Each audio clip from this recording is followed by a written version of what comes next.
Hi, this is Soyed Mohammad Anwar Islam. This project was mainly prepared for my DLD course. The name of my project is Digital Clock.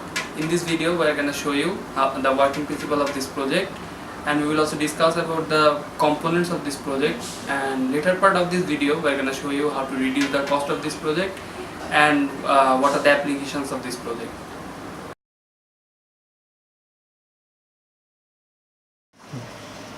Now if we look at the circuit, we can see the components over here.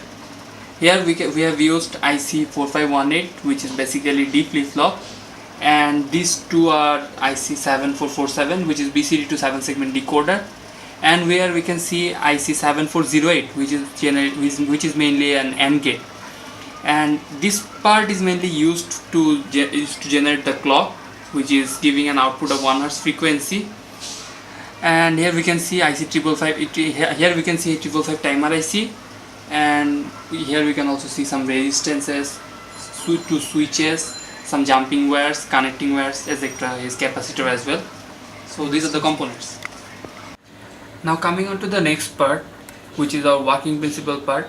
If you look at the circuit, we can see this particular 7 segment display are showing hours, these are showing minutes, and these two are showing seconds. And this particular IC is used to make 1 Hz frequency, 1 Hz square wave frequency, which is actually working as a clock for our second circuit. Now if you look at this circuit, this is the circuit we have implemented to generate 1 Hz square wave frequency. There are so many circuits available in the internet, but most of them doesn't work as it is shown in the internet.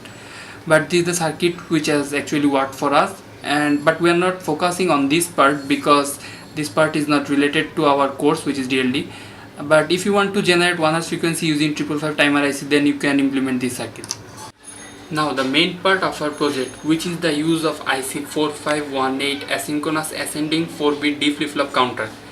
As we know, 1 minute consists of 59 seconds, so we need to display up to 59 over here. So we need to design one 10 mod counter and one 6 mod counter for these two 7 segment displays.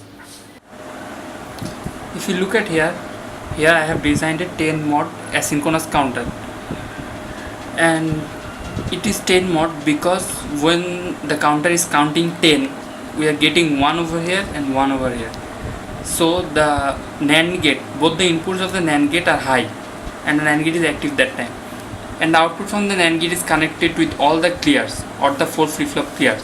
So it is giving an input over here, and all the flip-flops are giving an output of 0.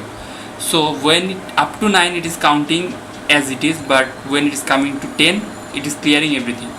Same thing will go for that 6 mod counter. When it is 6 mod, the binary input will be 0 1 1 0. That means flip-flop 1 and output from flip-flop 1 and flip-flop 2 will be high. So just we need to change these two connection. We will connect this connection, we will connect this over here, and we will connect this over here, and it will reset when the input is 6.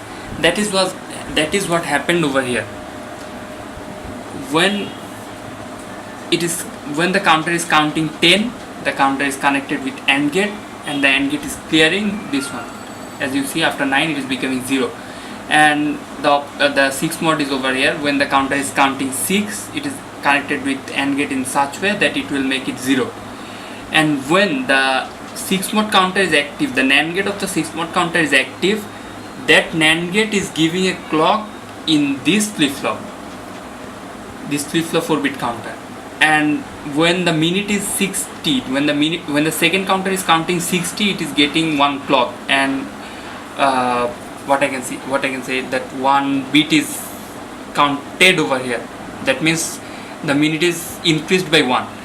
And when the minute will be counting 60, that time one clock input will be counted, one input will be connected over in this counter.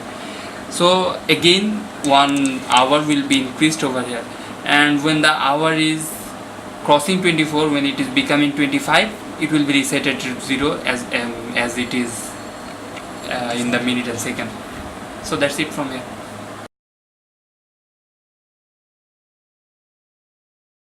This is Rehmata Nurushmila. We made a DLD project. Our project name is Digital Clock. In our project, we mainly use a 4-bit ascending asynchronous counter, a logic IC, and also decoder. Due to some complications, our circuit do not work properly at first. Now our circuit works properly, and in our total cost about our project was 1500. We can reduce our total cost by using PCB instead of breadboard, and also microcontroller instead of logic IC. Thank you.